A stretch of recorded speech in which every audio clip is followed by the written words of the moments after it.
El hedor de la hipocresía humana pocas veces fue tan penetrante como en los salones y alcobas de los jerarcas nazis. Hombres que predicaban la pureza racial y la moral más férrea, mientras en secreto tejían una red de pasiones prohibidas y relaciones oscuras. Sus figuras públicas, erigidas sobre el terror y la propaganda, ocultaban un lado privado donde la depravación y la contradicción reinaban. Hoy desenterraremos los perfiles de aquellas mujeres, algunas fascinadas, otras engañadas o forzadas, que compartieron intimidades con los monstruos de la Alemania nazi. Ellas fueron las amantes olvidadas, cuyos destinos se entrelazaron con uno de los capítulos más sombríos de la historia. Sus historias son susurros en el viento, advertencias silenciadas que merecen ser escuchadas. Esta no es solo una crónica de romances secretos, sino un viaje a la psique de la barbarie. Un testimonio de cómo el poder corrompe y de la capacidad humana para la crueldad,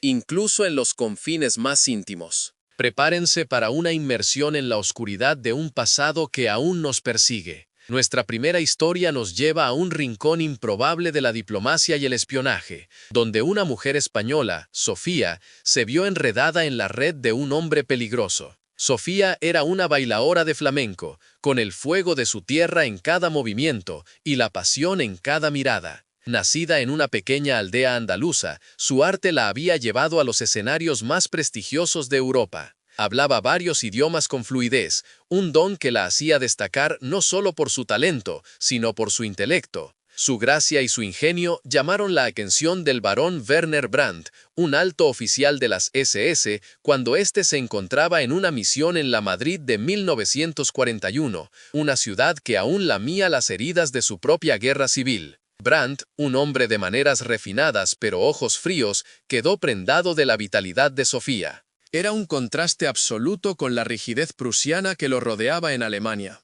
Le ofreció una vida de lujos, un escape de la escasez de la posguerra española y una promesa de seguridad que a Sofía, aunque cautelosa, le resultó tentadora. La llevó a una villa en las afueras de Hamburgo, lejos de los escenarios y los aplausos. Allí, Sofía se convirtió en su joya exótica, su capricho mediterráneo. Brandt le prohibió bailar en público, alegando que su arte era demasiado valioso para ser exhibido ante cualquiera. En realidad, la quería solo para sí mismo, un trofeo personal. Las paredes de la villa, inicialmente un refugio, se convirtieron lentamente en una jaula dorada.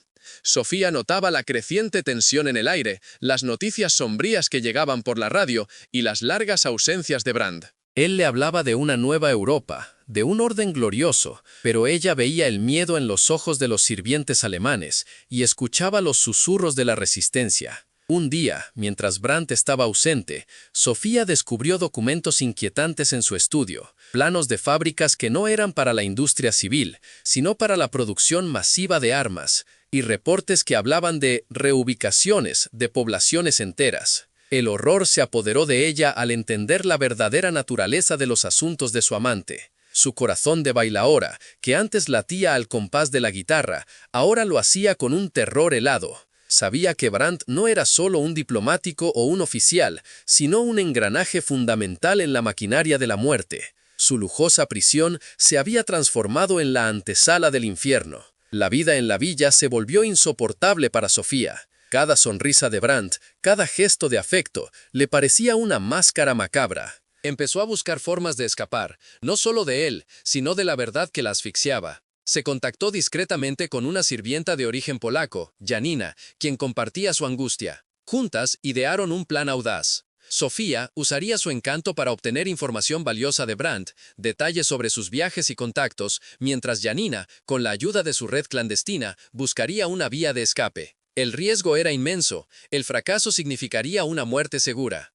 Si encuentran esta historia tan inquietante como fascinante, suscríbanse al canal, porque tenemos muchas otras revelaciones ocultas de la Segunda Guerra Mundial. Mientras Sofía jugaba el peligroso juego de la espía, en otra parte de Alemania, Isabela, una joven estudiante de arte de Valparaíso, se veía envuelta en una trama de ambición y desilusión. Isabela había llegado a Berlín en 1938, buscando la vanguardia artística que creía encontrar en la vibrante capital alemana. Sus ideales de belleza y expresión chocaron brutalmente con la realidad de una sociedad dominada por el régimen nazi, que censuraba y destruía todo lo que consideraba arte degenerado. Sin embargo, su talento con el pincel y su mirada inocente cautivaron a Erich Vogel, un Gauleiter de renombre, conocido por su implacable purga cultural. Vogel, un hombre corpulento y de voz tronante, prometió a Isabella una plataforma para su arte, siempre y cuando se ajustara a los cánones del Reich. Ella, desesperada por seguir creando, y quizá ingenuamente creyendo que podría influir desde dentro, aceptó sus términos. Se convirtió en la pintora personal de Vogel, retratando paisajes grandilocuentes y figuras heroicas de la propaganda. Al principio, Isabella se sintió importante, su obra exhibida en pequeñas muestras controladas. Pero pronto comprendió que era una herramienta, un pincel en manos de la propaganda. Sus verdaderos sentimientos artísticos eran sofocados, sus colores apagados, su espíritu encadenado. Vogel, a pesar de su brutalidad pública, mostraba una faceta diferente en la intimidad. Se presentaba como un protector, un mecenas, le leía poesía clásica, la llevaba a conciertos privados y le hablaba de un futuro glorioso para Alemania. Isabella, en su soledad y lejos de su hogar en Chile, anhelaba creer en esa ilusión, pero la realidad tenía una forma brutal de irrumpir. Una noche, durante una cena en la mansión de Vogel, escuchó fragmentos de una conversación telefónica. Palabras como campos de trabajo, solución final y transporte flotaban en el aire, helando su sangre. La imagen del protector se desmoronó, revelando al arquitecto de la opresión. Isabella intentó ignorarlo, se aferró a la idea de que eran solo rumores, propaganda enemiga. Pero los ojos vacíos de los prisioneros que a veces veía a través de las ventanas de los trenes, los discursos de odio de Vogel en la radio y el creciente ambiente de terror en las calles de Berlín le decían lo contrario. Su alma de artista se rebelaba. ¿Cómo podía seguir pintando la belleza mientras a su alrededor se destruía la humanidad? Se sentía cómplice. Su silencio era un pincel más en el lienzo de la atrocidad. Pero escapar de Vogel, un hombre tan poderoso y paranoico, parecía una fantasía. Su destino pendía de un hilo precario. ¿Creen que estas mujeres eran víctimas de las circunstancias o cómplices voluntarias en sus silencios? Compartan sus pensamientos en los comentarios. Mientras tanto, en un ambiente aún más oscuro, Carmen, una joven bibliotecaria de Oaxaca, México, se encontraba en una situación de terror inimaginable. Carmen había llegado a Alemania con una beca de intercambio antes de la guerra, buscando estudiar filosofía en una de las universidades más prestigiosas del mundo. Cuando la guerra estalló, las fronteras se cerraron y ella, una extranjera con pocos recursos, quedó atrapada. Su dominio del alemán y su discreción la llevaron a un puesto en una biblioteca gubernamental en Múnich. Allí, su metódico trabajo y su aire reservado llamaron la atención de Karl Richter, un oficial de la Gestapo. Richter no era un hombre de grandes discursos o carisma, era un burócrata del terror, un hombre gris de oficina que ejecutaba órdenes con una eficiencia escalofriante. Se sentía atraído por la quietud de Carmen, su contraste con la brutalidad de su día a día. Para él, ella era una rareza, un jardín secreto donde escapar de la sordidez de su trabajo. Carmen, por su parte, vivía en un estado de miedo constante. Las redadas de la Gestapo eran cosa de todos los días, y los informes sobre desapariciones y ejecuciones sumarias eran susurros que corrían por la ciudad como un fantasma. La proposición de Richter, un interés personal que ella sabía que no podía rechazar, la sumió en una angustia profunda. Se mudó a un pequeño apartamento provisto por Richter, un lugar que se sentía menos como un hogar y más como una sala de interrogatorios personal. Cada cena, cada conversación era un campo minado. Él le contaba detalles escalofriantes de sus casos, no por sadismo, sino como si fueran meras tareas burocráticas. Carmen aprendió a ser una sombra, a asentir, a sonreír con los labios, pero no con los ojos. Su mente, antes dedicada a las grandes ideas de la filosofía, ahora estaba en modo de supervivencia. Escuchaba a Richter hablar de enemigos del Reich, de subversivos y de traidores, sabiendo que su propia existencia como extranjera era una anomalía peligrosa. La tensión en Múnich se hizo palpable, los bombardeos aliados se intensificaban y la moral de la población se desmoronaba. Richter, a pesar de su frialdad, mostró signos de vulnerabilidad ante Carmen. Habló de su miedo a la derrota, a la venganza que vendría, a la caída inevitable del mundo que había ayudado a construir. Una noche, mientras Richter estaba profundamente dormido, Carmen encontró una agenda sobre su mesa de noche. Contenía una lista de nombres y direcciones de posibles traidores, algunos de ellos intelectuales y artistas que ella conocía de la universidad. El dilema la golpeó como un rayo. ¿Podía arriesgar su vida por extraños o debía protegerse a sí misma en este torbellino de maldad? La agenda ardía en sus manos, un peso insoportable de vidas y muertes. Su decisión podría cambiar el curso de muchas existencias, incluida la suya. El verdadero horror apenas comenzaba.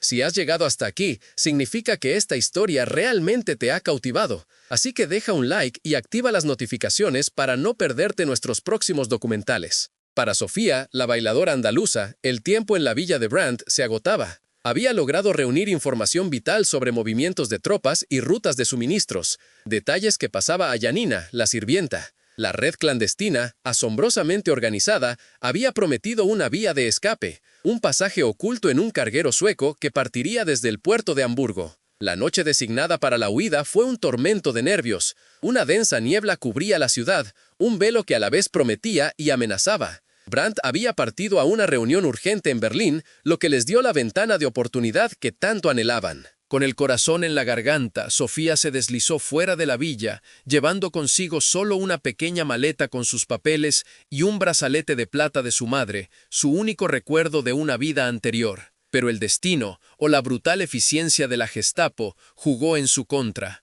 Cuando Sofía y Janina llegaron al muelle, el carguero sueco estaba siendo abordado por soldados de las SS. La red había sido comprometida. El pánico se apoderó de ellas, y en la confusión se separaron. Sofía, corriendo como alma que lleva el diablo, logró fundirse entre las sombras, mientras escuchaba los gritos y disparos a sus espaldas. No supo el destino de Janina, ni si la red de resistencia había sido totalmente desmantelada. Su propia huida era ahora una desesperada odisea a través de una Alemania en guerra. Pasó días ocultándose en granjas abandonadas, viajando de noche, con el constante temor de ser reconocida. Su arte, su pasión por el baile, se sentía ahora como un recuerdo lejano, un eco de otra vida. Para Isabela, la artista de Valparaíso, la confrontación final con Vogel llegó de la manera más cruda. Tras el bombardeo de Dresde, una ciudad que Vogel había prometido que sería intocable, Isabela presenció la devastación de primera mano. Los edificios, las obras de arte, las vidas, todo reducido a cenizas. Sus ilusiones se desmoronaron junto con la ciudad. En un arrebato de desesperación y furia contenida, confrontó a Vogel. Lo acusó de la destrucción, de la hipocresía, del horror que había ayudado a desatar. Vogel, sorprendido por su audacia, respondió con una brutalidad que no había mostrado antes. La abofeteó, la llamó traidora y la amenazó con enviarla a un campo de concentración. Isabela, con el rostro ensangrentado y el alma rota, se dio cuenta de que su ingenuidad había sido un lujo que no podía permitirse. Huyó de la mansión de Vogel esa misma noche, sin destino fijo. Vagó por las ruinas de Dresde, una figura solitaria en un paisaje apocalíptico, con el sonido de las explosiones y los lamentos de los heridos resonando en sus oídos. El arte, su única brújula, había perdido su significado. El clímax de estas historias llegó con el final de la guerra, una época de ajuste de cuentas para muchos. Sofía, después de meses de vagar por una Europa desolada, logró llegar a Marsella. Allí, con la ayuda de la resistencia francesa, se embarcó en un buque con destino a Argentina, buscando un nuevo comienzo. El mar inmenso frente a ella era una promesa de olvido, pero las cicatrices de Alemania la acompañarían para siempre. Nunca volvió a bailar flamenco públicamente, su pasión silenciada por el trauma, aunque a veces, en la soledad de su habitación en Buenos Aires, sus pies se movían al compás de una melodía imaginaria, un eco de su pasado. Isabela, por su parte, encontró refugio en un convento en el sur de Alemania, donde pasó los últimos meses de la guerra asistiendo a los heridos. Su experiencia la transformó profundamente. Abandonó el arte figurativo para dedicarse a la abstracción, pintando lienzos sombríos y caóticos que reflejaban la desolación de su espíritu. Después de la guerra, regresó a Valparaíso, pero nunca volvió a ser la misma. Sus pinturas, cargadas de una tristeza profunda, se convirtieron en un testimonio silencioso de los horrores que había presenciado. El destino de Carmen, la bibliotecaria de Oaxaca, fue el más desgarrador de todos. Después de encontrar la agenda de Richter, la mantuvo oculta durante días, debatiéndose entre la moralidad y la supervivencia. Los nombres de aquellos intelectuales la atormentaban. Finalmente, el peso de su conciencia fue insoportable. Una noche, dejó la agenda en el buzón de una dirección conocida de la Resistencia, con la esperanza de que llegara a las manos adecuadas. Pero la Gestapo, ya en estado de paranoia, intensificó sus redadas. Unas semanas después, Carmen fue arrestada bajo la acusación de sedición. Su conexión con Richter, el hecho de ser una extranjera solitaria, la hizo vulnerable. Richter, consumido por su propio miedo y la caída inminente del Reich, no movió un dedo para ayudarla. La miró con ojos vacíos mientras la arrastraban. Para él, ella era solo otra pieza descartable en un tablero de ajedrez en llamas. Carmen fue enviada a un campo de concentración en los últimos días de la guerra. Su destino final se perdió en los archivos quemados y el caos de la derrota nazi. Su historia se convirtió en un susurro entre las muchas voces silenciadas, una vida truncada por la crueldad de un sistema que no toleraba la disidencia, ni la humanidad. Su sacrificio, su valentía silenciosa, fue enterrado bajo los escombros de la historia. El final de la guerra trajo consigo la anarquía en la justicia, pero también el olvido para muchas de estas mujeres. Werner Brandt, el SS Brigadefugger, logró escapar a Sudamérica a través de las Ratlines, viviendo bajo una identidad falsa en un rancho aislado en el sur de Chile. Nunca fue juzgado por sus crímenes y su vida transcurrió en una impunidad silenciosa. Se dice que a veces, en las noches de luna llena, se le veía mirando al horizonte, con la mirada perdida, quizá persiguiendo los fantasmas de sus víctimas o los ecos de una bailaora andaluza. Erich Vogel, el Gauleiter y mecenas corrupto, fue capturado por las fuerzas aliadas e intentó negociar su libertad a cambio de información. Su arrogancia y crueldad lo siguieron hasta el final. Fue condenado por crímenes de guerra y ejecutado en 1947. Su figura, antes imponente, se redujo a la de un cobarde suplicante en sus últimos momentos. Karl Richter, el oficial de la Gestapo, se suicidó en su apartamento de Múnich poco antes de la llegada de las tropas aliadas, dejando una nota que hablaba de la deshonra y el fracaso del Reich, sin mencionar una sola palabra sobre las vidas que había destruido. Su fin fue tan gris y desprovisto de humanidad como su vida. Estas son solo algunas de las incontables historias que se desvanecieron con el humo de los crematorios y el olvido de la historia.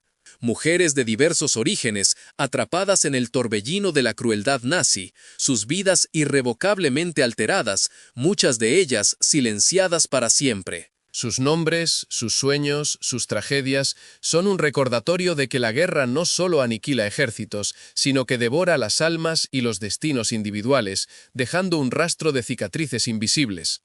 Estas amantes, algunas por elección, otras por coacción, o simplemente por la cruel mano del destino, nos muestran la complejidad moral de un tiempo inimaginable. Nos obligan a reflexionar sobre la delgada línea entre la supervivencia y la complicidad, entre la inocencia y el conocimiento. Nos revelan que incluso en los rincones más privados, la ideología del terror podía infiltrarse y corromperlo todo. Sus historias nos confrontan con la capacidad humana para la crueldad, pero también con la resistencia silenciosa del espíritu. Son una advertencia, un eco persistente de que el mal, cuando se le permite florecer, puede teñir incluso los lazos más íntimos y dejar una marca indeleble en la memoria del mundo. La memoria de sus vidas truncadas, de sus decisiones forzadas y de su lucha silenciosa debe permanecer viva. Si hubieran vivido en ese tiempo, ¿cómo creen que habrían reaccionado ante tales circunstancias? Dejen sus comentarios a continuación. La oscuridad de aquella época se extiende más allá de los campos de batalla y los discursos incendiarios. Se esconde en las historias personales, en los sacrificios invisibles y en los destinos truncados de aquellos que, sin ser directamente partícipes, se vieron arrastrados por la marea de la inhumanidad. Estas mujeres, las amantes olvidadas de los líderes nazis, son un sombrío testimonio de la erosión moral que acompañó a uno de los capítulos más oscuros de la historia.